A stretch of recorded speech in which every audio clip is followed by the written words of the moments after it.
ഇന്നത്തെ നമ്മുടെ റെസിപ്പി ഒരു 5-10 മിനിറ്റ് കൊണ്ട് ചെയ്തെടുക്കാവുന്ന വളരെ സിമ്പിളായിട്ട് ചെയ്തെടുക്കാവുന്ന വളരെ ടേസ്റ്റി ആയിട്ട് നല്ല ക്രിസ്പി ആയിട്ടുള്ളൊരു സ്നാക്കാണ്. അപ്പോൾ നമുക്കിത് എങ്ങനെയാണ് ചെയ്തെടുക്കുന്നത് നോക്കാം.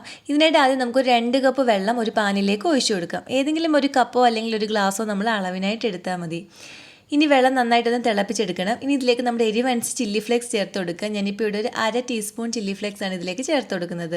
ഇതിൻ്റെ കൂടെ തന്നെ ആവശ്യത്തിന് ഉപ്പ് കൂടി നമുക്കിതിലേക്ക് ചേർത്ത് കൊടുക്കുക. ഇനി 1 ടേബിൾ സ്പൂൺ ഓയിൽ കൂടി ഇതിലേക്ക് ഒഴിച്ചു കൊടുക്കണം. അതുപോലെ മല്ലിയില ഉണ്ടെങ്കിൽ അതും ചെറുതായിട്ടൊന്ന് അരിഞ്ഞിട്ട് നമുക്കിതിലേക്ക് ചേർത്ത് കൊടുക്കാം. ഇനി വെള്ളം നന്നായിട്ടൊന്ന് തിളപ്പിച്ചെടുക്കണം. വെള്ളം ഒന്ന് തിളച്ച് വരുമ്പോൾ തീ ഒന്ന് കുറച്ച് വെച്ച ശേഷം നമുക്കിതിലേക്ക് 1 കപ്പ് വറുത്ത റവ കൂടി ചേർത്ത് കൊടുക്കാം. ഈ റവ ചേർത്ത് കൊടുത്ത് ഉടനെ തന്നെ നമ്മൾ ഇത് ഇളക്കി കൊടുക്കണം. കട്ട കെട്ടാതെ വേണം നമ്മളിതൊന്ന് ഇളക്കി കൊടുക്കാൻ. അതുപോലെ തന്നെ നിങ്ങൾക്ക് വീഡിയോ ഇഷ്ടപ്പെടുകയാണെങ്കിൽ ഇതുപോലുള്ള റെസിപ്പികൾക്ക് ഈ ചാനൽ സബ്സ്ക്രൈബ് ചെയ്യാനും നിങ്ങളുടെ അഭിപ്രായം വീഡിയോയുടെ താഴെ കമൻറ്റായിട്ട് അറിയിക്കാനും മറക്കല്ലേ. ഇപ്പോൾ ഇതിവിടെ കറക്റ്റ് പരുവായിട്ടുണ്ട്. ഇതുപോലെ പാലിൽ നിന്നൊക്കെ വിട്ട് വരുന്ന ആ ഒരു പരുവായി വരുമ്പോൾ നമുക്ക് ഫ്ലെയിം ഓഫ് ചെയ്ത് കൊടുക്കാം.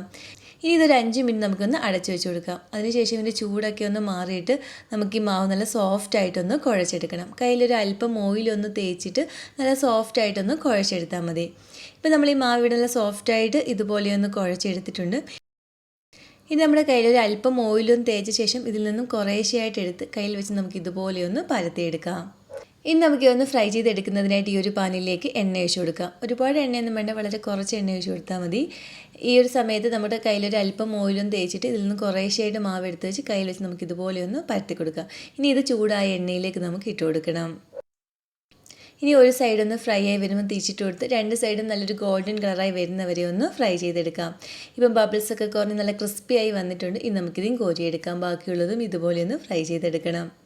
അങ്ങനെ റവ വെച്ചിട്ട് വളരെ സിമ്പിളായിട്ട് ചെയ്തെടുക്കാവുന്ന വളരെ ടേസ്റ്റിയുള്ള പലഹാരം ഇവിടെ റെഡി ആയിട്ടുണ്ട്.